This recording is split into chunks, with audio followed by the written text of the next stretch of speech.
Hello guys! Welcome back! Mag-focus naman po tayo ngayon sa mga objectives ng classroom demonstration for master teachers for school year 2024-2025. Karamihan po sa mga objectives na nandito ay naipaliwanag ko na rin po sa nakaraang videos which is for teachers 1 to 3. But then papasadahan po natin ulit ang mga objectives na ito for the sake of our master teachers. Kaya let's go!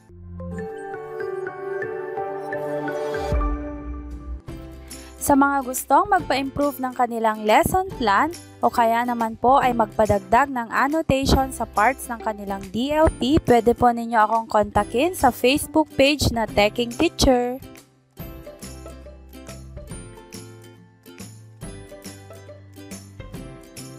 Narito nga po ang rating sheet for our master teachers. So sa mga MT, mas marami po ang ating NCOI or Non-Classroom Observable Indicators kaysa Classroom Observable Indicators. Dito nga po ay 4 lang talaga ang ating COI. So unahin na natin ang Indicator 1, Modeled Effective Applications of Content Within and Across Curriculum Teaching Areas. Pagpapakita ng epektibong paggamit ng kaalaman sa nilalaman, sa loob at iba't ibang larangan ng kurikulum. In short, integration po ang hanap sa objective na ito. Ang layuning ito ay tumutukoy sa kakayahan ng guro na una, magamit ng epektibo ang kaalaman sa asignaturang itinuturo. Ibig sabihin, ipinapakita dapat ng guro kung paano maipapaliwanag ng malinaw at makabuluhan ang mga konsepto sa aralin. Halimbawa, sa pagtuturo ng matematika, hindi lamang ang formula ang itinuturo kundi pati rin kung paano ito ginagamit sa tunay na buhay, gaya ng pagbuo ng budget o pagsukat ng mga espasyo. Ito yung part ng applications of content knowledge within the curriculum. Ikalawa, mag-integrate o mag-ugnay ng kaalaman sa iba't ibang asignatura. Ito naman ang para sa effective applications of content knowledge across curriculum teaching areas. Kailangan dito na maipakita ng guro kung paano naiuugnay ang isang paksa sa ibang subject areas. Dito na pumapasok ang holistic teaching na tinatawag. Kung baga hindi ka lang nakatutok sa competency ng subjects mo, kung hindi pati na rin sa mga hahasain pang skills ng mga bata sa iba pang subjects gamit ang asignaturang itinuturo mo sa kanila. Halimbawa, isa kang teacher ng araling panlipunan, maaaring maisama ang science upang ipaliwanag kung paano naaapektuhan ng kalamidad ang ekonomiya ng isang lugar o bansa. Sa ganitong paraan, natututo ang mga mag-aaral na mag-isip ng mas malawak at maiugnay ang kanilang natutunan sa araling panlipunan sa iba pang konsepto katulad sa science. Kung gayon, pinapalawak ng integration ang sakop ng pagtuturo at pagkatuto. Kailangan maging creative ang isang guro upang agad niyang maiangkop ang aralin sa iba pang subject areas. Planado man ito o di kaya ay incidental teaching na lumabas sa talakayan sa klase. Maaaring panoorin ang video na nakafocus sa integration para mas magkaroon ka ng mas malawak na pangunawa tungkol dito. Dito naman tayo sa Objective 2. Promoted effective strategies in the use of ICT to facilitate the teaching and learning process. Dito ay kailangang maipakita natin ang epektibo at positibong paggamit ng ICT upang mapadali ang proseso ng pagtuturo at pagkatuto. Huwag nating gamitin ang ICT bilang palamuti lamang sa klase o di kaya upang magpakita lang ng makukulay na larawan. Bagkus, gamitin natin ang ICT upang ma-maximize ang oras ng klase at mas maging productive ang lahat ng bahagi ng pag-aaral. Paano nga ba ang paggamit ng ICT upang mapadali at mapalalim ang pagkatuto? Ginagamit ng guro ang mga digital na kasangkapan upang gawing mas malinaw at kawili-wili ang aralin. Halimbawa, multimedia presentations katulad ng PowerPoint, upang magpakita ng teksto, larawan o graphics at iba pa para mas mapadali ang pagpapaliwanag ng mahahalagang konsepto. Educational apps para sa interactive na pagkatuto tulad ng paggamit ng Kahoot o quizzes para sa pagsusulit o di kaya naman ay website apps tulad ng Wheel of Names para agad na makabunot ng pangalan ng mapipiling sumagot sa tanong sa isang question and answer game.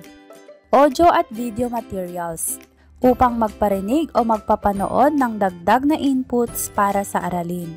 Pwedeng i-embed ang mga ito sa mismong PowerPoint presentation. Ang paglalagay din ng video timer sa mga major tasks ay epektibong nakakatulong sa time management. Kapansin-pansin na kapag nag-o-observe po ako kapag may video timer, mas aktibo ang mga mag-aaral sa pagtapos ng kanilang outputs. Sa kabuuan, layunin ng objective na ito na tayahin kung kaya ng gurong maghanda ng mga technology-based instructional materials at kaya niyang isakatuparan ang paggamit ng mga ito sa bawat bahagi ng aralin. Dito naman tayo sa Objective 3. Displayed a wide range of effective verbal and non-verbal classroom communication strategies to support learner understanding, participation, engagement, and achievement. Ang layuning ito ay tumutukoy sa kakayahan ng guro na gumamit ng iba't ibang verbal o pasalita at di-verbal, hindi pasalita na paraan ng komunikasyon. Kaya nga tinatawag ding artista ang mga guro, hindi ba't kailangan niyang magpakita ng iba't ibang emosyon na akma sa aralin para makuha niya ang atensyon ng mga mag-aaral at kailangan malinaw at tiyak ang gagamitin niyang salita habang nagtuturo upang higit na makaunawa ang mga mag-aaral at hindi para sila ay malito o mahirapan sa aralin. Sa verbal na komunikasyon, dapat ay gumamit ng malinaw at makatwirang paliwanag. Paggamit ng payak at madaling maunawa ang salita upang ilarawan ang mahihirap na konsepto. Sa pagtatanong naman o questioning technique, gumamit ng iba't ibang uri ng tanong upang palalimin ang pag-iisip. Maaaring magsimula sa easy, average hanggang difficult. Kailangan din nating i-paraphrase o padalihin ang mga tanong kung hindi makasagot ang mga mag-aaral. At dapat mabilis tayo sa pagbibigay ng mga suplementong paliwanag kung kinakailangan. Sumunod ang pagtitiyak ng positibong feedback. Mahalaga ang pagbibigay ng papuri upang palakasin ang kumpiyansa ng mga mag-aaral. Kailangan din na alam natin ang tamang paraan sa pagwawasto kapag mali ang sagot ng mga mag-aaral. Tandaan na maaaring mali nga ang sagot ng isang bata, ngunit may punto siya na pwedeng maging stepping stone para makuha ng klase ang tamang sagot. Kaya iwasan natin ang pagsasabi na mali ang sagot mo. Mas mabuting sabihin, medyo napalayo ang sagot mo, ngunit maaayos kung may punto ang sagot mo, ngunit sino pa ang may mas magandang sagot. Sa huli, paggamit ng tono at tinig ay kailangan din. Huwag maging static sa pagsasalita. Alamin kung kailan tataas ang boses o kaya ay bababa ang tono. Kung kailangan, lakasan mo ang boses mo o di kaya naman ay hinaan. Alamin kung kailan mo babagalan ang pagsasalita o di naman kaya ay bibilisan. Mas marami din dapat ang pagsasalita ng mga mag-aaral sa klase kaysa sa atin, kaya naman piliin lang natin kung ano ang wastong sasabihin at kung paano ito sasabihin para ma-maximize ang oras para sa pagsasalita ng mga mag-aaral, lalo na kung sila ay sasagot ng mga tanong. Dito naman sa di-verbal na komunikasyon, narito ang mga tips para dito. Una, expression ng mukha or facial expressions.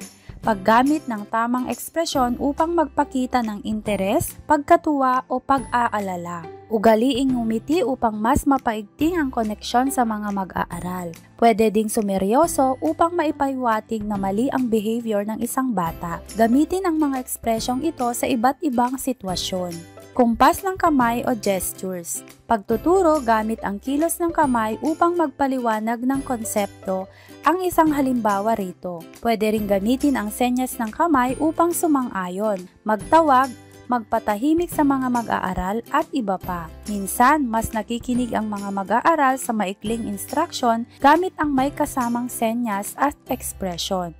Sa klase ko, bumibilang ako ng 3, 2, 1 at gagamitin ko ang kamay ko para sumenyas ng tumahimik at alam na agad ng mga estudyante ko ang ibig kong sabihin. Paggalaw sa silid-aralan ay isa ring di-verbal na komunikasyon. Ang paglapit sa mga mag-aaral upang mapanatili ang kanilang atensyon ay epektibo rin. Hindi mo na kailangang sabihin pa ang kanilang gagawin dahil alam na nila na kapag lumapit ka ay kinukuha mo ang atensyon nila. Pwede ring idagdag dito ang power of tap o pagtapik sa balikat ng mag-aaral at sabihin kaya mo yan upang mapalakas ang loob ng bata na magbahagi sa klase. Sa huli, ang verbal at non-verbal communication ay dapat na gamitin ng magkatugma.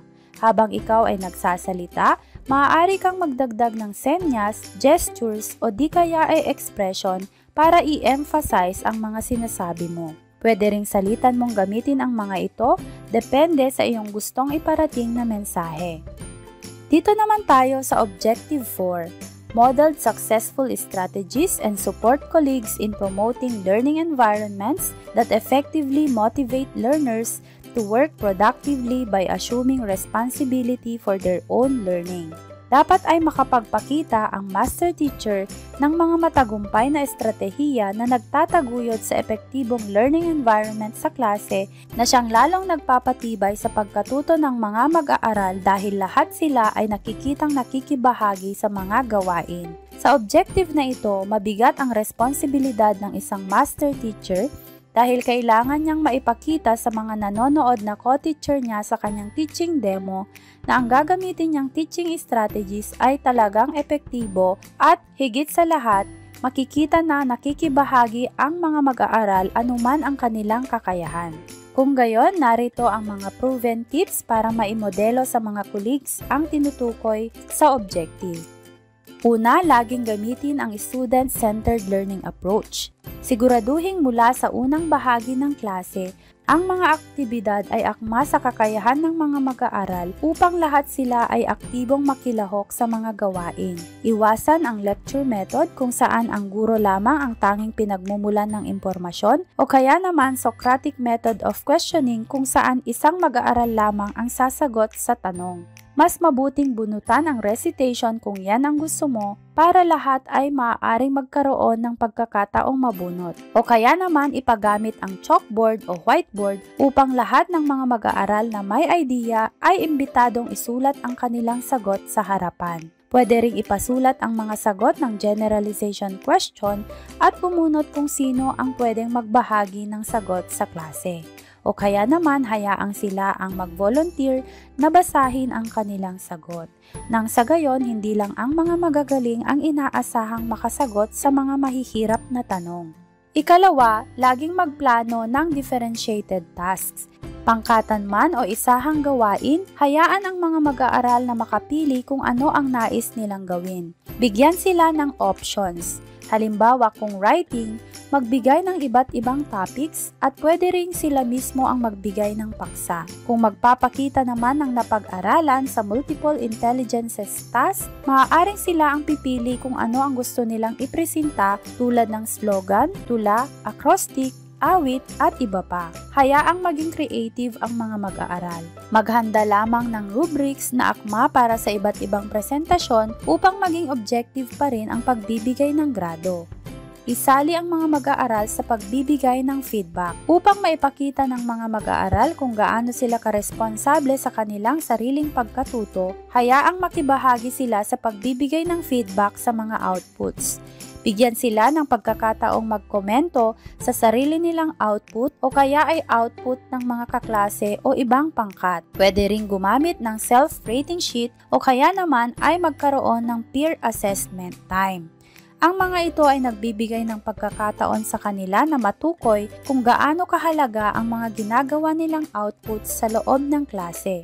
Maibahagi ko lang guys, naging practice ko na talaga ang ganitong pagbibigay ng feedback. Sa mga group task o individual task, hinahayaan ko ang mga estudyante ko na mag-rate o magbigay ng scores. Halimbawa, nagpagawa ako ng storyboard o slogan o poster, ipinapatikit ko lahat ang outputs ng mga bata sa blackboard. Lahat ay may pagkakataong tingnan ang mga outputs at lalagyan nila ng marka ang paborito nilang output. Ang may pinakamaraming boto ay binibigyan ko ng dagdag na puntos. Ang mga group outputs naman, halimbawa nagpagawa ako ng graphic organizers sa mga pangkat, Magpapabigay ako ng komento sa sarili nilang output after presentation. Titingnan nila kung saan sila nagkulang at kung paano nila mai-improve pa ang kanilang ginawa. Minsan din ay may open forum para magbahaginan sila ng what went wrong or what went well during the activity or presentation. Ginagawa ko ito not because nasa objectives natin, kundi talagang nakikita ko na active ang mga estudyante kung nakikita nila ang sariling improvements, strengths, or weaknesses. Hindi rin kasi maganda na ang leader lamang ang nagtratrabaho tuwing may group work. So kung may ganitong pagbibigay ng feedback, alam ng bawat isa na may role sila dahil kung hindi matutuklasan during feedbacking na wala silang naitulong. Ang ganitong pagbibigay ng feedback ay maaari ding isagawa tuwing classroom demonstration sa pamamagitan ng pagbibigay ng kahit isang reflective question kung ano ang naging karanasan ng mga mag-aaral sa big task na pinagawa mo sa kanila. At hayan mga dear master teachers, I hope nakatulong ang mga tips na ito sa inyo. Alam kong baguhan lamang ako sa level na ito kaya kung may dagdag tips po kayo, paki-share po sa comment section at for sure makakatulong yan sa ating mga kasamahan dito sa DepEd. Pa-subscribe na rin po kung di pa kayo nakasubscribe, mag-like at pa-comment naman po sa ibaba. Hanggang sa muli mga kaguro, happy teching day!